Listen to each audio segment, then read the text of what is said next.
My name is Aisha Sesser, and I am a Turkish refugee living in Spain. I'd like to tell you about the journey I made to get here. I was 12 years old when it all happened. My family lived in a southeastern Turkish village called Kilis, which is on the border with Syria. We were a very poor family and could barely afford clothing and food. We lived in a very crowded apartment with a bunch of other people I didn't know. But we were happy. We had everything we needed to survive, and that was all I could ask for. If everything had gone on like that, I would have been able to get a job there and help my parents. But something happened. It was all over the news. The Turkish government, our government, had built a dam on the Euphrates River, and that had stopped water from flowing into Syrian territory. The Syrian government, obviously enraged, had threatened to bomb any bordering towns and villages, Kilis included, if the dam wasn't disabled or taken apart immediately, and allowed for water to flow into Syrian territory again. Our government, apparently, decided it was worth it to risk us, the bordering villages, and didn't comply with the Syrian demands. Therefore, a few days later, Kilis was bombed. I remember it very well. I was lying on the floor of the apartment with Hussein, my little brother, beside me, when I heard the engine of an airplane roar nearby, followed by a series of loud thumps and clicks, which I now realized were the bombs being released. The ground shook as the first bomb landed and exploded on a nearby building. An alarm began blaring, and everyone who hadn't woken up by now began screaming in terror. Only then did I realize what was actually happening. My father quickly took us out of the apartment and onto the streets, where he frantically began searching for an underground place to hide. He then took us inside what appeared to be an abandoned warehouse, and we took a staircase to the basement, where we waited until everything was over. The next day, my friends told me and Hussein that we would be leaving Kilis for good. They had gathered the little money we had to pay and paid some smugglers to take us, along with a bunch of other people, to Spain, where we would have a better chance of a future. The next day, our parents took us to Hatay, a nearby town, where we would board a boat with all the other people that wished to get away from Turkey. Once we had boarded, I noticed that the boat was significantly smaller than I had initially thought, and I was surprised to see that we were all able to fit in it, and that the boat wouldn't sink with all the extra weight. It was so crowded we couldn't move an inch without hitting someone. After we had all settled in, the boat set off, and we left Turkey.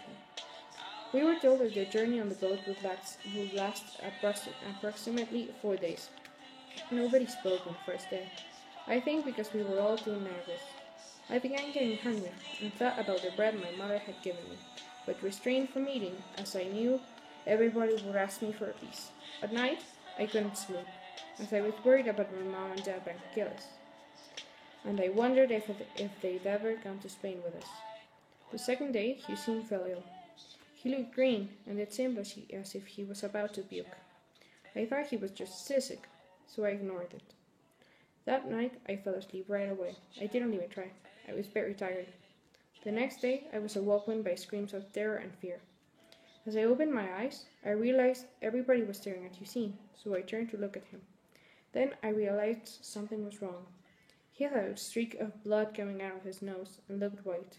I shook his shoulder to see if he would wake up. When I touched him, he felt too cold. I couldn't believe it. My little brother had died. I was so stunned I didn't cry. I simply couldn't believe what had happened. It was such a simple sentence, yet it was so hard to find meaning to those words, arranged in the particular order. My brother had died. That day flew by, and we arrived to Spain early the next morning. As we were leaving the boat, it hit me. I was leaving alone. My brother had died. He had died. I couldn't bear to think about it, and tried my best not to cry, as I knew if I did, I would probably never stop. Once in Spain, I began walking. I walked. I had made it this far and had now no idea what to do, so I walked. I stumbled upon a local family who were interested in helping young refugees, so I went with them. I didn't hesitate. I was hungry and craved to let go of all that had happened, so I went with them. Turns out, they were one of the wealthiest families of the area, and they paid for my studies and hired a tutor to help me communicate and teach me English and Spanish. I tried to get in touch with my parents, but when I called, the people that answered me told me they had died because of the bombing. I was now an orphan. The Spanish family decided to adopt me, as they had no children, and I agreed. Since they had been so kind to me since the beginning, I decided to stay with them. I am now very happy and living in Spain. I am grateful to my parents for having made this possible. Anyway, this is my story, the story of how I left behind my country and managed to survive.